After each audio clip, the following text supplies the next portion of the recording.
अंत पद रीति राग विज्ञान वर्णो बारह भावना जग जीवन हित जान।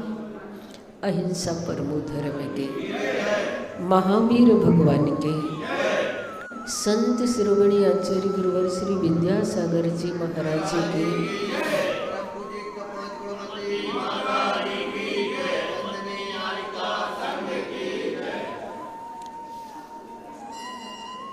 आज एकत्व भावना के बारे में हम समझेंगे कि एकत्व की स्थिति हमारे संयोग और संबंध को दूर करने की भावना पैदा कराती है। एकत्व की भावना हमें अपने आत्म स्वभाव से जोड़ती है। एकत्व की भावना संसार का दिग्दर्शन कराती है कि संसार किस प्रकार है। इसमें कहा जा रहा है, जिन में मरे अकेला चेतन सुख दुख का भोगी, और किसी का क्या एक दिन यह देह जुदी होगी। कमला चलत न पेड़ जा मर घट तक परिवारा, अपने अपने सुख को रोवे पिता पुत्र दारा।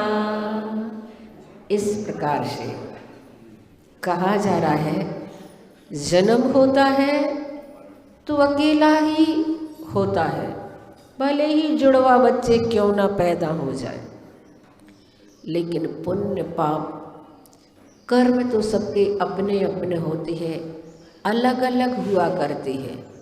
एक ही घर में 2 क्या 3 4 बच्चे भी हों, एक साथ जन्म भी ले, लेकिन सबका भाग्य सबका पुण्य अलग अलग रहेगा और उसका फल भी उन्हें मिलेगा। यदि जुड़वा बच्चे साथ साथ जन्म लिए हों तो भी जरूरी नहीं है कि जुड़वा मरण भी हो। आयु जिसकी जैसी होती है उस प्रकार से उसका मरण होता है। कर्म पर सारी प्रक्रिया निर्धारित होती है। प्रश्न है कि जीव के साथ क्या जाता है, तो हमारे साथ हमारे कर्म जाते हैं, हमारा धर्म जाता है। इसीलिए जिस धन को तुमने कमाया है वह तो तिजोरी में ही पड़ा रहता है, उससे आगे नहीं जाता। कमला चलत न पेड़, कमला यानी कि स्त्री, स्त्री भी देहरी से आगे नहीं जाती है। भाई बंधु बांधव शमशान से आगे नहीं जाते हैं। शरीर चिता से आगे नहीं जाता है। चिता से आगे क्या जाएगा, प्रश्न है। तो चिता से आगे जाता है आदमी का चरित्र, उसका धर्म, उसका कर्म। चरित्र को चिता कभी भी नहीं जला पाएगी। जिन भाई बांधवों के मोह में तुम पड़े हो, भगवान महावीर कहते हैं वे तो तुम्हारे सिर्फ शमशान घाट तक ही साथ देंगे, वहाँ तक के ही साथी हैं। और जिस धन को तुमने बहुत भारी पाप और अन्याय से कमाया है, वह धन तो तुम्हारे शमशान घाट तक भी साथ नहीं जाएगा, तिजोरी में ही पड़ा रहेगा। और जिस शरीर को तुमने बहुत सजाया संभाला, खिलाया पिलाया, सारा समय जिस शरीर के लिए दिया, वो शरीर सिर्फ चिता तक ही साथ देगा। चिता के बाद तो ये शरीर भी राख हो जाएगा, इसलिए तुम्हारा कौन साथ देगा? मरने के बाद तो तुम अकेले ही रहोगे। जन्म से पहले भी तुम अकेले ही थे। बीच में थोड़ी सी भीड़ भाड़ मिली, कुछ संगी साथी बना लिए और उन्हें ही हम सब कुछ मान करके जीने लगे। कुछ समय बाद मौत आई। 4 लोगों ने कंधों पर उठाया, शमशान घाट ले गए और आग लगा दी और तन धूं धूं करके जलने लगा। कोई साथ नहीं देता आगे जाने के लिए। इसलिए कहा किसी ने, होगा मसीहा सामने तेरे, फिर भी न तू बच पाएगा। तेरा अपना खून ही आखिर तुझको आग लगाएगा। आसमान में उड़ने वाले मिट्टी में मिल जाएगा। कसमें बांधे प्यार वफा सब बात है बातों का क्या, कोई किसी का नहीं ये झूठे नाते हैं नातों का क्या। भली ये फिल्मी गीत है, लेकिन समय सार को याद दिलाता है। इनके शब्द, एक एक शब्द इतनी गहराई से लिखे गए हैं, इतनी अंतर आत्मा को झकझोरने वाले हैं कि संसार का सारा चित्रण इन पंक्तियों में उतार दिया गया है। इसलिए बंधुओं, मैं तो कह रही हूँ तुमसे, और सिर्फ तुमसे इसलिए कह रही हूँ कि इधर उधर देखने की बजाय अपने आप को देखें, अपने आप में झांक करके देखें कि वास्तव में हमने अपनी जिंदगी के कितने सारे दिन स्वाद लेकर के खाने पीने में गुजार दिए, कितनी सारी रातें हमने सो करके गुजार दी। अब जो कुछ भी जीवन हमारा शेष बचा है, उस शेष जीवन को, जो कब्र में गिरने वाला है हमारा शरीर, फिर कोई हमें कितना भी उठाता रहे, कितना भी जगाता रहे, हम उठ नहीं पाएंगे। बुढ़ापा आने से पहले, मौत आने से पहले अगर हम होश में आ जाएं, अगर हम जागृत हो जाएं, तो हमारा जीवन संतुलित बन सकता है। अन्यथा नहीं चाहते हुए भी वह दिन सबकी जिंदगी में आने वाला है। इसलिए शरीर कब्र में गिरे उससे पहले हमें अपने अहंकार को कब्र में भेज देना चाहिए, क्योंकि फालतू की बातों में सार नहीं होता, शक के रोगी का उपचार नहीं होता। जिंदगी बहुत थोड़ी सी है बंधुओं, सांसों पर किसी का अधिकार नहीं होता। इसलिए यहाँ पर कहा जा रहा है, जो थोड़ी सी तुम्हारे लिए सांसें मिली है, उन सांसों को तुम सार्थक कर लो। उन श्वासों को तुम धर्म ध्यान के निमित्त, प्रभु भजन के निमित्त, पूजा पाठ सामायिक के निमित्त खर्च कर लो, क्योंकि वो ही तुम्हारी श्वासें सार्थक होगी।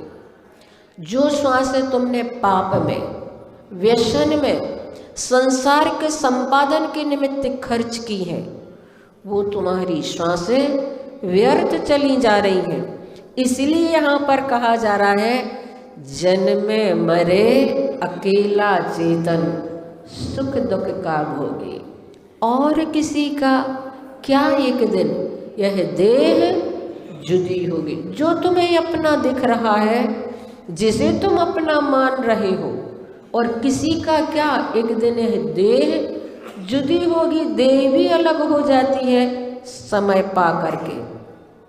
वह भी जब अपनी नहीं है तो फिर आगे की बात क्या कहें। कमला चलत न पेड़ जाए, मरघट तक परिवारा। पति का मरण होता है तो पत्नी कमला कहलाती है, वह भी कितने कदम तक जाती है, आगे कहाँ तक जाएगी। मरघट तक जाने की उसकी अनुमति ही नहीं होती उसके लिए।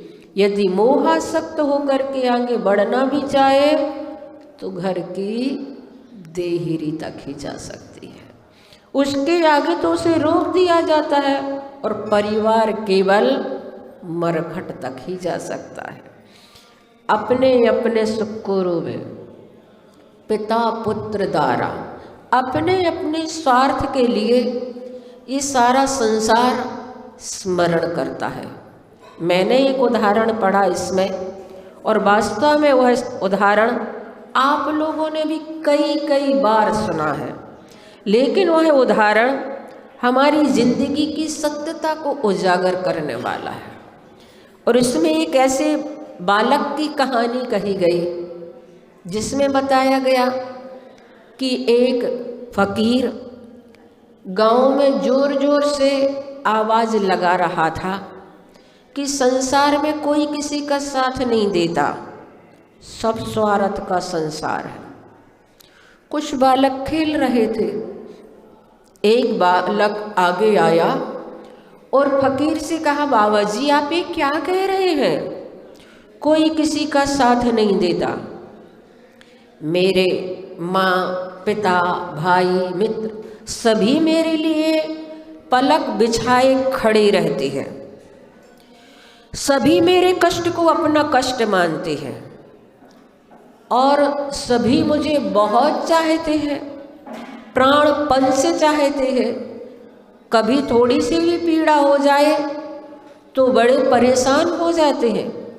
आपकी बात मुझे समझ में नहीं आई।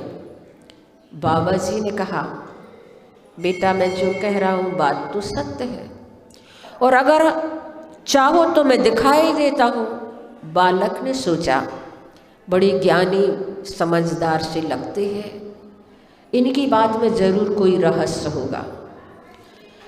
तो उन्होंने कहा, हाँ बताएं, आप कैसे इसे स्पष्ट कर सकते हैं।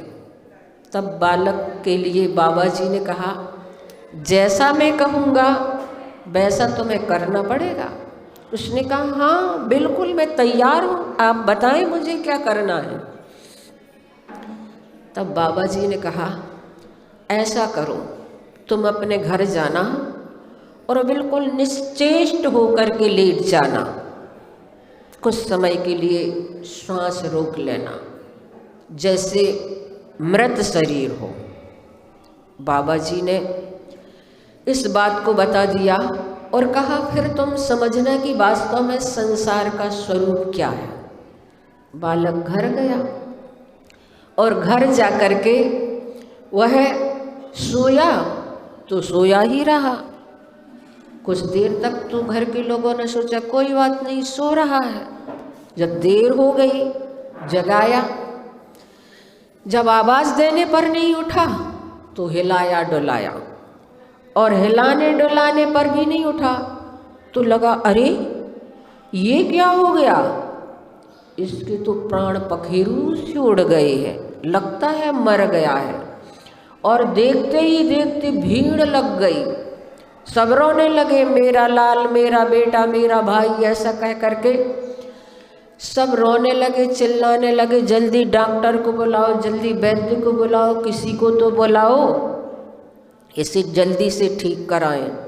और इसी बीच किसी ने कहा कि एक महात्मा जी आए हैं, उन्हें दिखा लें, वह ठीक कर सकते हैं। तो महात्मा जी को बुलाया गया और महात्मा जी आए, उन्होंने देखा और कहा कि ये बेटा तो जीवित हो सकता है, मैं जीवित कर सकता हूँ। एक औषधि किसी को पीना पड़ेगी। सभी की आवाज़ एक स्वर में आई, हाँ हम पिएंगे, हम पिएंगे, हमें दो, हम पी लेंगे। तो डॉक्टर वो बाबा जी कहने लगे कि ठीक है, सबको नहीं पीना है, किसी एक ही को पीना है, पर इस दवाई के साथ इस औषधि से जुड़ी हुई एक खास बात है, वह यह है कि बेटा तो जीवित हो जाएगा, किंतु जो इसको पिएगा वह मर जाएगा। इतना सुनना था कि सबके चेहरे ही बदल गए और सब लोग अपने बारे में दूर दूर तक की सोचने लगे और सोचने लगे कि फिर तो इसको पीना संभव नहीं है। महात्मा जी ने सबसे पहले दोस्त से कहा, क्यों, तुम पीने को तैयार हो? वह बोला, ऐसी दवाई पीकर मैं क्या करूँगा जिससे मुझे ही मरना पड़े। जब तक था तब तक की दोस्ती थी, अब तो और दोस्त मिल जाएंगे।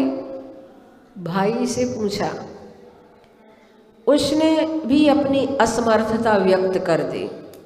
फिर पिता से पूछा गया, पिता ने भी कहा, बेटा जीवित रह जाए यह तो चाहता हूँ, पर जीवित करने के लिए मुझे ही मरना पड़े, ये तो संभव नहीं है। शेष जितने बेटे हैं उनको जी देख करके ही संतोष कर लूँगा। फिर माँ से आग्रह किया गया तो वह कुछ सोच करके बोली, बेटा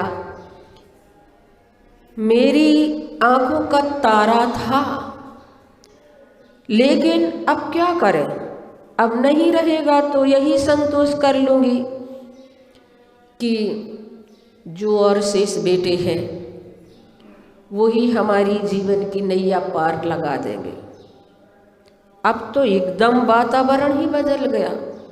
महात्मा जी ने सबकी ओर देखा, कोई भी उस दवाई को पीने के लिए तैयार नहीं हुए। उनसे यह निवेदन और किया गया, कोई तैयार तो नहीं हुए। उल्टे महात्मा जी से ही कहा कि अब आप ही पी लो, आपको क्या, अकेले ही तो हो, हम लोगों के तो घर गृहस्थी वाले हैं, हमें तो आगे पीछे सबको देखना है। महात्मा जी ने कहा, ठीक है मैं ही पिए लेता हूँ। और जैसे ही महात्मा जी ने उस गिलास को पीने के लिए उठाया कि वह बेटा उठ करके बैठ गया, और जैसे ही बेटा उठ करके बैठा, महात्मा जी उठ करके चल दिए। बेटे को जीवित देख करके सबके चेहरे प्रसन्न हो गए। सब कहने लगे, मेरा लाल, मेरा बेटा, मेरा भाई। ऐसा ही संसार है, जब तक व्यक्ति रहता है तब तक खामियां समझ में आती है, और चला जाता है तो खूबियां ही खूबियां दिखती है। फिर खामियां तो गायब ही हो जाती है, फिर तो उसमें खूबियां ही समझ में आती है। तो वह बेटा भी महात्मा जी के पीछे पीछे चलने लगा और जाने लगा। बेटे ने किन्हीं की और प्यार भरी दृष्टि से भी नहीं देखा, क्योंकि उसे लग रहा था कि ये संसार स्वार्थ का है। तो बंधुओं, वास्तव में ये कहानी आप लोगों ने कई बार सुनी, लेकिन इसमें जो शब्द दिए महाराज श्री ने, वो एक एक शब्द हमारे हृदय को झकझोरने वाले हैं और हमारी जिंदगी के सत्य को उजागर करने वाले हैं। 12 भावनाएं वास्तव में कई बार हम ऐसे ही पढ़ लेते हैं, लेकिन जब कभी हमारी जिंदगी में इस प्रकार की स्थितियां गुजरती हैं और उस समय हम इन 12 भावनाओं का पाठ करते हैं, तो एक एक शब्द हमारी आत्मा में उतरता चला जाता है कि हाँ, संसार का स्वरूप यही है। इसलिए एकत्व भावनाओं को भाए और उसे भा करके हम अपने जीवन में एकाकीपन का एहसास करें। महाराज श्री ने यह बहुत अच्छा दशा दिया है। कल जो अधूरी रह गई एकत्व भावना, उससे हम समझेंगे कि वास्तव में व्यवहार जीवन में जीते हुए भी हम कैसे अपने आप को अपने एकत्व की भावना करें। बाहर में भी हम ऐसे अपने व्यवहार को रफ नहीं कर सकते कि तुम कोई नहीं हो, तुम हमारा कुछ भी नहीं कर सकते, तुम तो ऐसे कृतज्ञ बन करके भी नहीं जी सकते। लोक व्यवहार भी होता है और लोक व्यवहार को निभाते हुए भी हमें कैसे अपने जीवन की एकत्व भावना को भाना है, इसे हम कल समझेंगे। आज तो हम 9 बार कुंडल प्रति बड़े बाबा का जाप करेंगे। ओम ह्रीं श्रीं क्लीं ऐं भैरवाय